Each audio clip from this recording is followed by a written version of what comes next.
Hey, what's up guys, it's me 3Dog, and today I'm going to be showing you a farm that I designed myself. I'm very proud of this one. It's a sugarcane farm. It's somewhat zero tick, but it's also not zero tick at the same time. Take a look at that. It's very nice. It basically force updates the sugarcane into growing. These observers detect that, and usually there would be a piston here, but I turn the operation off for just this little example here to show you the rates of the farm, which I got 6.5 and a quarter stacks right here. That is 400 items, and yeah. So if you do the math, I did that in 15 minutes. If you do the math, that adds up to about 1,600 items per hour, and that's only with 2 modules. That's right. This entire farm is fully module. And so, tileable, that's the word. You can tile these back to back, and this will unfortunately only work in the Bedrock edition of Minecraft. I'm not sure if this will work in 1.16, but, yeah, it currently does work in 1.14. So, yeah, do with this information what you will. I will now be giving you a block by block tutorial on how to make this farm. Alright, for this farm you're going to need a 3 by 5 space. And the first thing that you're going to do is you're going to put on this center block here in the second row, you're going to put a chest right here and a hopper facing into that. I'm not using a chest right now because I forgot to pick block it. Much better.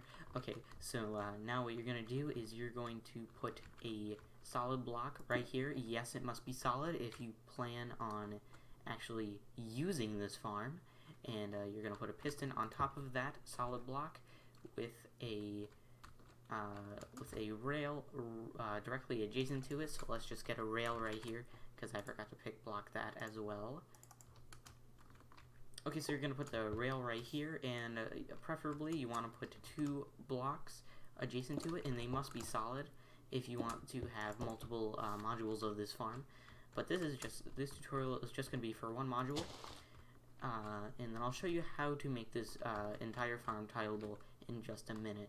So you're going to put your grass block or sand block or whatever have you right there, right above it, but make sure you do that after you put, right before you put your minecart hopper right here in this space. And the next thing that you're going to do is you're going to put a solid block right here just for 1 second, and then a stair block right here. The stair block is important. You do need that in order for the farm to run. Now here's where things get a little optional. You could use a solid block or whatever block you need, but your first thing that you're going to do is you're going to cover up this area right here so that the water doesn't get loose. And another thing that you're going to want to do is maybe not place those just yet, because you're going to put a piston facing this way towards this piston that you placed earlier. And you're going to put a glass block on top of here, put a temporary block right here, and then 2 blocks going up right above it, and place your water inside of that stair block.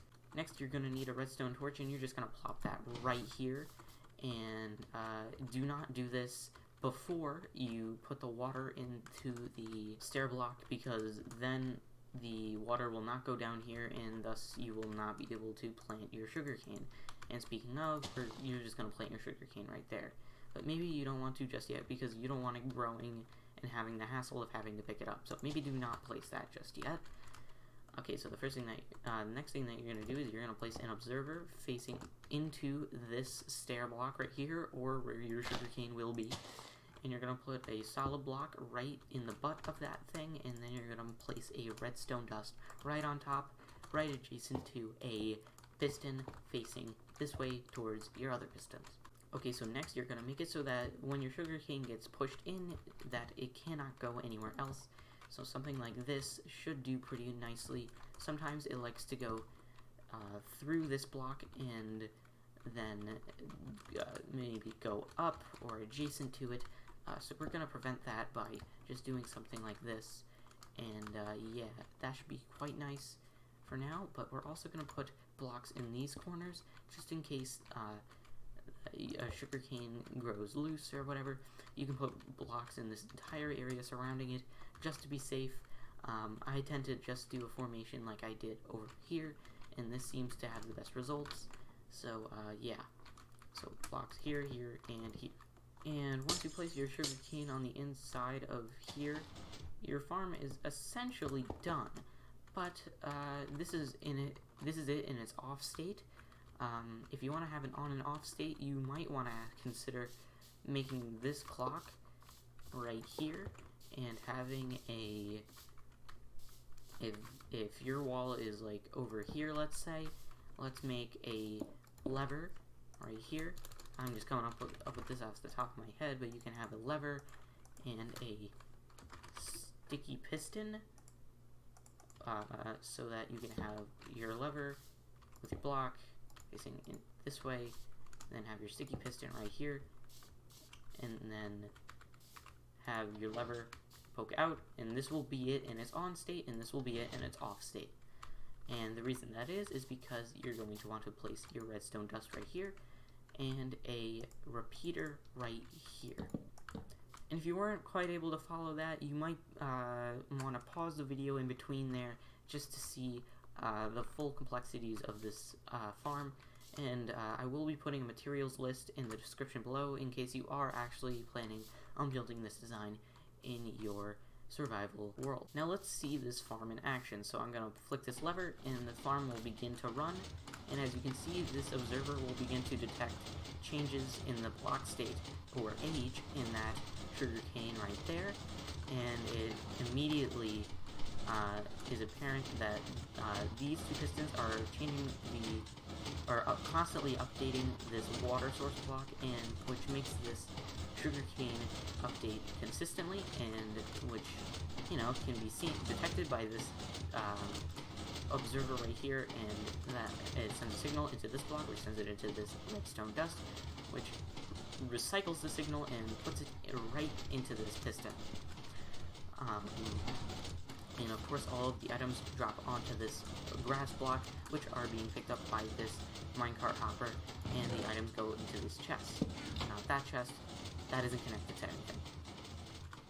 Now you could put this in a large sorting system in your base somewhere, but I haven't exactly shown you how to do that yet, and I feel like it would be pretty weird for me to show you that without actually making a video on it. So I guess this is me saying that, yeah, I'm going to be making a video on sorting systems and just hoppers in general, this little guy in my hand, at some later date, hopefully sometime soon, so that you can fully understand how to make completely automated farms with completely automated storage as well.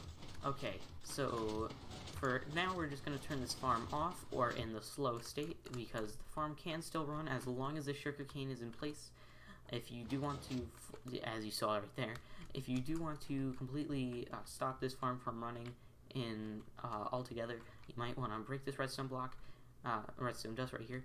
But I would strongly advise against that, because if your sugarcane does happen to grow while your piston is out, while your redstone dust is out, then it won't be harvested, and then you'll have to manually go in, break this glass block, and then it's a whole ton of work. But yeah, onto the automation. So what we're gonna do is we're gonna put a block here and a block here and another block here. And you could do what I did over there, but since I'm trying to make this as server friendly as possible, you're just gonna do one of those.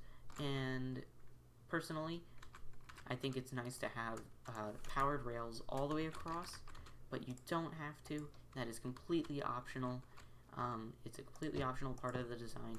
It's not needed, but I like to do that just to have something be consistent. And we're just going to power that rail however you want. Over here, I used a redstone torch on top of the glass over here. That makes it completely compact and nice. But over here, I'm just going to use a lever for the sake of simplicity. And you're going to put your minecart with a hopper on top. And you'll see that I used a solid block here and a solid block over here. And I told you that the solid block is important if you want several modules. And let me show you what would happen if I put a non-solid block in this place. You see, if I put a non-solid block in this place, it will actually stop dead in its tracks right there. And we don't exactly want that, so we're going to put a solid block over here right next to that. And we're going to put a solid block right here next to that. And you don't it's going to be a little bit tricky to place. You could give it a little push and then a quick place, or you could break it, put it against that, and then place it again. And then of course you can have your module right adjacent to that. You can just put your grass block right here, and then have your entire other module right there.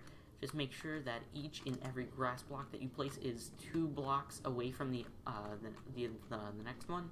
So there's 2 blocks in between them right here. Alright, that's going to be the end of today's video.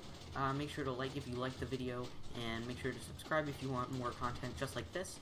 I'm going to try to make more farms as I think of them.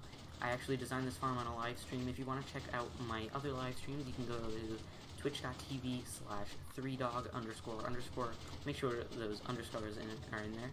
3dog was taken apparently. That's weird. But yeah, so that's the end of today's video.